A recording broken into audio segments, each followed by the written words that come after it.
Welcome back to Otaku Flashback TV, your home for deep dives into unforgettable anime tales. In today's recap, we're unraveling a mysterious and supernatural story filled with gods, monsters, spirits, and a boy with a terrifying secret. Get ready for a gripping journey through memory, myth, and mystery as we explore the strange relationship between a goddess of wisdom and an immortal boy feared by all yokai. This is a world where reality blurs with the paranormal, and even death can't stop the truth from surfacing. Let's jump right into it. It all starts by introducing us to a girl named Kyokou Iwanaga, but we will just call her Koto. Koto is sitting outside on a hospital bench, and then she goes over to talk to a boy named Kiro, who is our main protagonist. She greets him, but the boy is confused since he doesn't know who she is. She then goes on to say, "How can't you remember the girl who saved your own life?"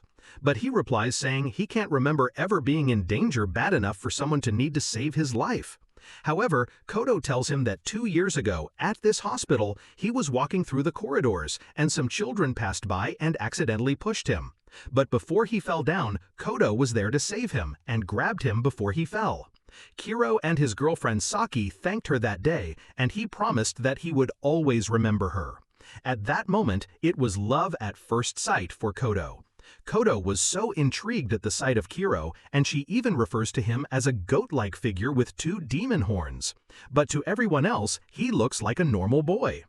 We now go back to the present, and Kiro tells her he now remembers her. He apologizes and tells her he's not good at remembering girls' faces, especially as she's wearing a new hat. She then sits down beside him and reintroduces herself to make sure she will never forget her ever again. Koto then proposes that they should start dating, because she knew his relationship with his ex-girlfriend Saki had ended and he was single. But she wants him to tell her the reason why they broke up.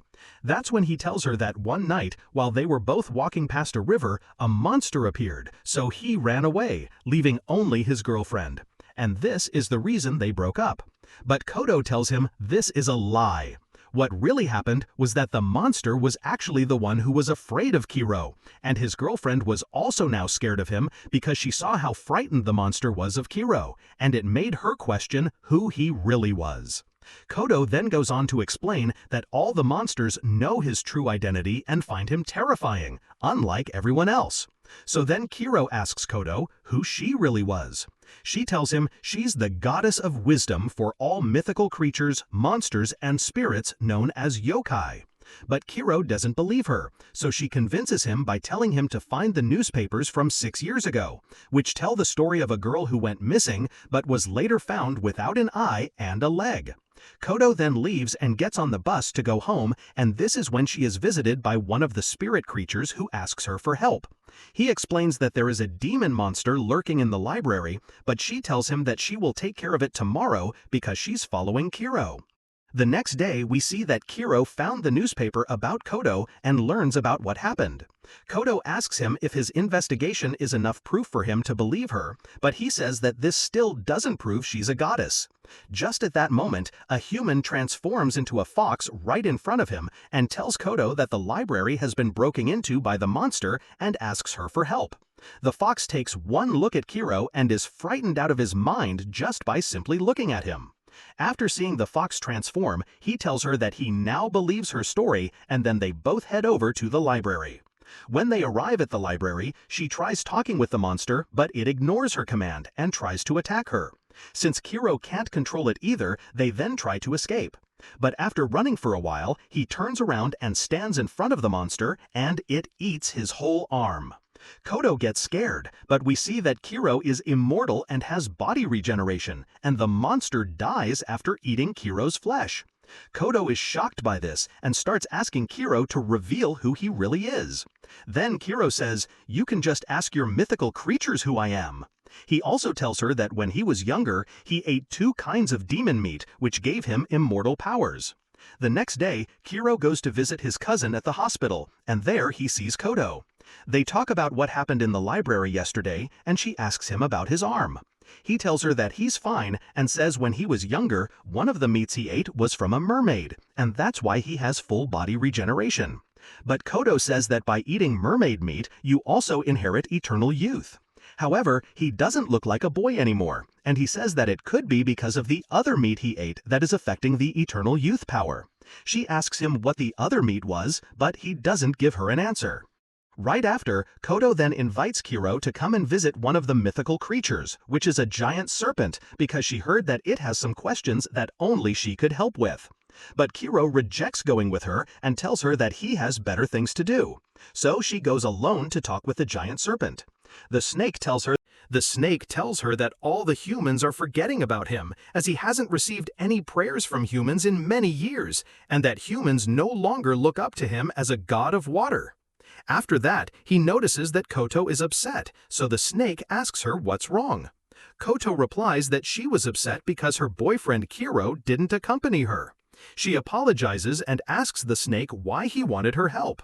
This is when he tells her that a few days ago, a woman threw a corpse into the lake. The woman in question is called Tano, and the corpse was identified as a man called Yashara Hiru, who was Tano's ex-boyfriend's boss. Tano was later arrested and testified to the police that she threw the corpse into the lake because she heard about the snake that likes to eat humans, and she gave it as an offering. But that was actually a lie, because the snake watched her throw it into the lake, and when she threw it in, she whispered saying, "I really hope someone finds you." He also noticed that she never attached anything heavy to the body to weigh it down, so she definitely wanted it to be found. That's why he's asking Koto for help, as he wants an explanation from the goddess of wisdom. She tries helping the snake by giving him several explanations as to why this occurred, but each reason she gives the snake leads to an empty plot. So she gives him one more reason as to why she did this. She explains to the snake that it all started with her ex-boyfriend Machai, who died in the arms of another woman, and this woman was his co-worker. After Machai died, it was told that while he was working for Hiru, he played around with some numbers and embezzled a large sum of money to his account. He knew the boss would find out, and he had nowhere to hide the money. Him and his co-worker were the only two people who knew about it, so they both agreed to die together in the bathtub. At the time this happened, Tano was carrying his baby, and she thought she was carrying the baby of the man who just betrayed her. Later on, she ended up having a miscarriage, so she dumped the unborn baby in the river out of spite. Tano moved on with her life and got out of the city and now lives alone in the suburbs. Years go by, and Hiru visits her house and confesses to her that he was actually the one who embezzled the money, and that Machai and his co-worker were the only two people who knew about it and threatened to make it public, so he killed them both. After hearing his confession, she got her revenge on the boss and then dumped his body in the river, hoping that the police would search the entire river in the hopes that they would find her unborn baby she had with Machai. That's why she whispered, saying she really hoped someone finds it. After explaining to the snake what happened, she sees Kuro, who was hiding this whole time and listening in on the conversation. Koto then leaves with Kuro, and Koto tells Kuro that everything she just told the snake was a lie, because she sent one of her spirits to check on Tano at the time she was being detained, and the spirit heard her say the truth. The real reason she did it was to see the snake eat the corpse. 2 years later, we see that Kuro's ex-girlfriend Saki is now a police officer. Saki and her partner discuss a recent case about a guy who crashed into the river while he was driving. Right after the incident, the guy told Saki he was distracted by a beautiful ghost. He describes her as a faceless lady with 2 big eyes, but in the police report, she wrote down that it was a puppy in the road which caused him to crash into the river. Her partner argues with her and says it's best to use the right description, but Saki told him they shouldn't mention the word ghost in their reports as it will only cause problems.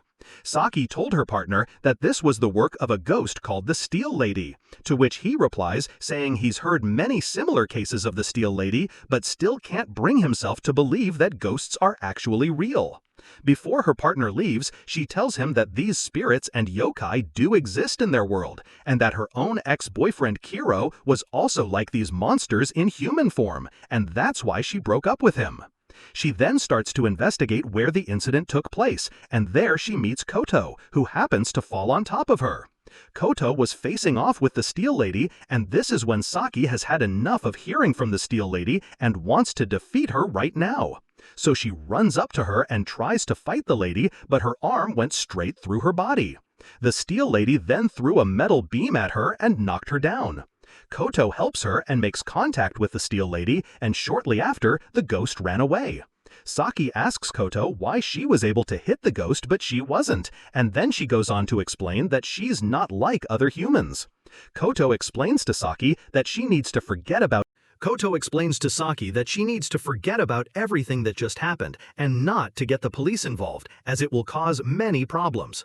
Then Saki pulls out her bag and tells her she is an officer, then offers to bring her back to the station for further questions and offers to treat her wounds she got from the fight. But after seeing her badge, she read the name and realized who it was, and was shocked that she just met Kiro's ex-girlfriend. She begins to express that if she knew who she was from the start, she wouldn't have saved her from the Steel Lady. Then Saki gets angry with her for being rude. They head over to Saki's apartment, and Koto tells her that her and Kuro are now dating and are happily in love. She shows Saki photos of them together, but after seeing the photos, she tells her that they shouldn't be together, as he looks miserable and unhappy in all the photos. Koto disagrees, but Saki says she would know since she was the one who dated him for over 4 years. Saki asks Koto why Kuro wasn't there when she was facing off with the Steel Lady, and Koto replies saying he disappeared around a week ago, and the last thing he did was text her saying to not go looking for him. Koto leaves and uses a spirit in the form of a giant skeleton for transportation. Saki then starts to investigate more about the Steel Lady and who she was before she died. She found out the girl's real name is actually Corinne Nanase. She was 18 at the time and wasn't doing too well in life, until one day she got an important role as a leading actress and became a famous idol and was worshipped by many people that followed her. She continues searching and finds a website that talks about the idol. It is a fan wiki page, and there it tells her everything she needs to know about Nanase. She clicks on the wiki and it explains the death of her father. Apparently, her father died from an accident by falling down the stairs, but then there were rumors that Nanase was the one who killed her father, since he hated her for becoming famous and embarrassing his family. Because of this rumor, Nanase had to temporarily withdraw from acting. A few days later, Nanase died of steel beams falling on top of her at a construction site. Koto is also now searching for a way to defeat the Steel Lady because all of her spirits and little creatures are too afraid of her, and since she's their goddess, she feels like she has to be the one to stop her. Later, Koto visits a restaurant and is greeted by a spirit that tells her the Steel Lady had appeared. She arrives at the location and saw her fighting someone, and it was Kuro. Saki also arrives, and the two of them are watching Kuro fight the Steel Lady. Kuro is losing the fight and takes a huge hit from the metal beam, which kills Kuro. But he revives himself and came back to life, and suddenly was able to predict all her attacks. Saki doesn't understand how he was able to do this, so Koto explains that the other meat he ate when he was younger was from the beast called kudan. Normally, no one else survives after eating this meat, and his grandmother was the one who fed him both the mermaid meat, and after that, his final test was to eat the meat of the kudan beast. After eating the kudan, he gained the ability to see into the future. However, he can only use this power when he dies, so when the Steel Lady kills him, he uses this power to see into the future. When he comes back to life, he can predict all her moves. We return back to the fight, and Kuro breaks her neck, but apparently this didn't hurt her, because she fixes herself and then runs away. Then Kuro sees them both watching him, and they all decide to meet in Saki's apartment. They all talk about what they can do to defeat the Steel Lady, and that's when Koto explains that she is a different type of ghost from the rest of the yokai spirits, because she was created by the imaginations of humans who idolized her. These people gave it a name and an appearance, so it ended up becoming real. Saki asks Koto how so many people were able to think of the same image in order to bring her to life, and she tells her it was because of the wiki page her fans created. So to stop her, they have to rewrite the story of the Steel Lady and make it interesting enough so everyone stops believing the Steel Lady is a real ghost. If they can do this, all the believers of the Steel Lady will change their minds and she will cease to exist. To proceed with this plan, Koto needs more information and asks Saki for her investigation files. The files have all the necessary information about Corinne Nanase. They go to the place of the incident, and with the help of a ghost, they verify that she was indeed crushed by the metal beams. However, she never actually moved out of the way, almost like she wanted to be crushed. They talk to the ghost, and they all agree that they should come up with a fake narrative to replace the old one and finally get rid of the Steel Lady. To confirm the story will be a success, they can use Kuro's power to see into alternate futures, and he can see the future of where the Lady Nanase will no longer exist. That night, we also see that Saki's partner was a victim of the Steel Lady. With the news of this spreading, Koto's chances of defeating the Steel Lady decrease, so she starts thinking fast to come up with a story to defeat the Steel Lady once and for all. After a few hours, she has 4 solutions to be able to get rid of the Steel Lady, but this leaves her very tired, and she wants to sleep. So Saki and Kuro head out to get some food. She asks Kuro why he's dating Koto since she's not his type, and she also tells him that she knows the truth, that he is in love with his cousin Ra, who has been in the hospital for over 3 years, and this is who Kuro regularly visits. They go to meet his cousin, but when they meet her, Saki was frightened, just like the time she broke up with Kuro. Kuro explains to Saki that even though she's sick, she won't die because she has the same powers as him and she also ate both of the demon meats. After Koto wakes up, she talks with Saki, who asks her if she knew about Ra having the same power as Kuro. She tells Saki that she knew about this, and they start piecing together who she really is. Koto explains that after they discharged her from the hospital, she stayed with them for a few weeks. At first, they didn't get along, but over time, they became friends. While she was staying there, she noticed that Ra was always on the computer and also liked to create art. But one day, she suddenly left. She never realized up until now that she was the one who created the page of the Steel Lady, as she has the same painting style as the image shown on the wiki. But Koto could never imagine that she was the one behind this. She then realized that Kuro already knew about Ra being the creator of the Steel Lady, and that's why he was gone for over a week, because he went out to go find her. That's why he told Koto not to go looking for him. This is why it's been so hard to defeat the Steel Lady, because Ra has been using her power to see the future, and she always finds the one where people believe in the Steel Lady the most. But each time she uses the power, she dies and comes back to life, remaking her body, as she's done this hundreds of times to keep the ghost alive. A yokai spirit visits Koto and told her she found the Steel Lady, and Koto says this will be the final night to defeat her.